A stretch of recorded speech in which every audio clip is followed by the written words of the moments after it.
안녕하세요. 2학년 옥동중 학생 여러분, 역사쌤 박진주입니다. 오늘 8-1 동아시아 세계의 형성과 발전 다시 중국으로 넘어왔어요. 먼저 우리가 저번 중국사에서는 한나라가 멸망하는 것까지 배웠었는데 한나라 다음에는 위진 남북조 시대라고 하는 이 시대가 시작이 됩니다. 밑에 있는 글들은 다 이제 넘어가고 밑에 도표 위주로 설명을 해드릴게요. 일단 한나라, 후한이 멸망하고 나서 그 다음에 이제 삼국시대가 시작되는데 여러분들이 옛날에 있었던 삼국지라고 하는 책을 읽어본 적은 없더라도 어디선가 많이 들어봤을 거예요. 그 삼국지가 여기 있는 나라들이거든요. 위나라, 총나라, 오나라. 이 중에서 위나라가 이겼어요. 그래서 위진남북조 시대에 위가 이쪽에 들어가는 거고 이 위나라가 이제 진나라로 이름을 바꾸거든요. 그래서 뒤에 진이 붙은 거고 그 다음에 남북조 시대는 뭐냐면은 이 이제 진나라가 쭉 이제 나라를 통치하는 게 아니라 중간에 흉노족에 의해서 흉폭한 유목민족 우리 배웠었죠? 그 흉노족에 의해서 멸망을 당하고 이제 중국 사람들이 남쪽으로 내려와서 살게 돼요. 오른쪽에 지도 보시면 이쪽에 초록 색깔 색칠되어 있는 이쪽 지역 남쪽으로 내려와서 살게 되거든요. 그래서 이제 그 중국 사람들은 남쪽에서 나라를 세웠다라고 해서 남조라고 부르고요.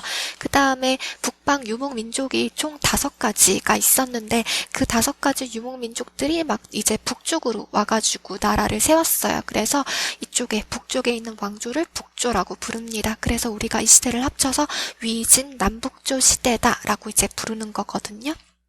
그 뒤로 수나라가 통일하고 그 뒤에 이제 당나라가 들어서고 우리는 일단은 그 수나라까지 배우는 걸로 하겠습니다.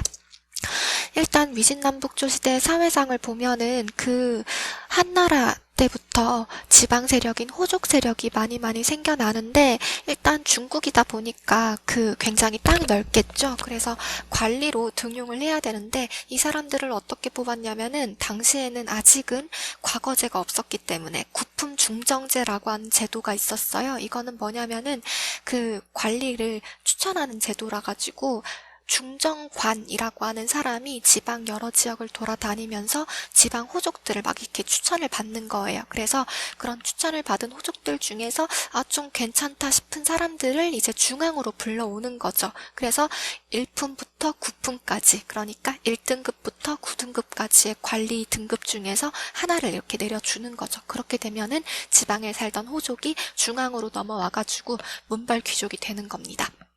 그래서 이제 이때부터 문벌 귀족이 성장을 했었고 그 다음에 이제 농민들한테 땅을 골고루 나누어주는 균전제가 실시되었고요. 그리고 강남 지방이 개발되어가지고 그러니까 원래 중국 사람들은 북쪽에만 이렇게 살고 있다가 이 유목민족들이 내려오면서 중국인들이 남쪽으로 밀려갔다고 했잖아요. 그래서 이 남쪽 양쯔강 지역, 강남 지역이 굉장히 농사를 많이 짓게 돼가지고 벼의 수확량이 굉장히 증가합니다. 그 다음에 종교적으로도 뭐 불교나 도교나 이런 게 발달해서 특히 불교가 발달을 해서 오른쪽처럼 대규모 석굴, 우리 경주에도 석굴암이 있잖아요. 그런 석굴이 대규모로 조성이 되던가 아니면 도교가 이렇게 더욱더 발전을 하던가 청남사상이라고 하는 사상이 발전을 하던가 뭐 종교와 예술적으로도 발달을 했어요.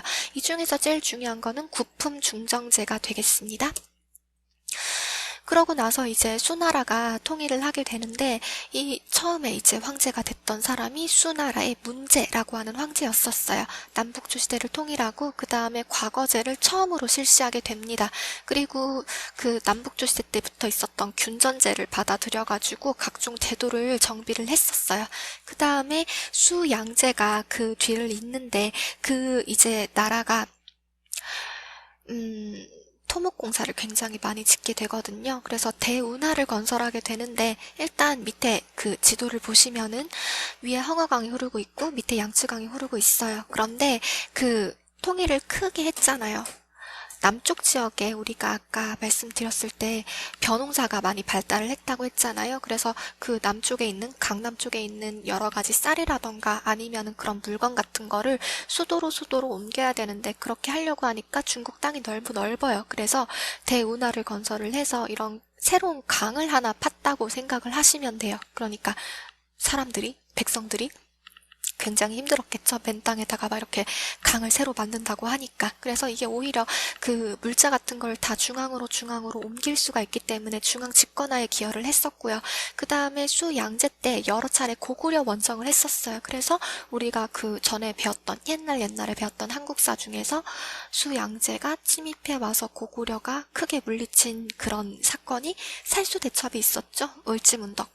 들으니까 뭐 하거나 그랬었나 하는 친구들도 있겠고.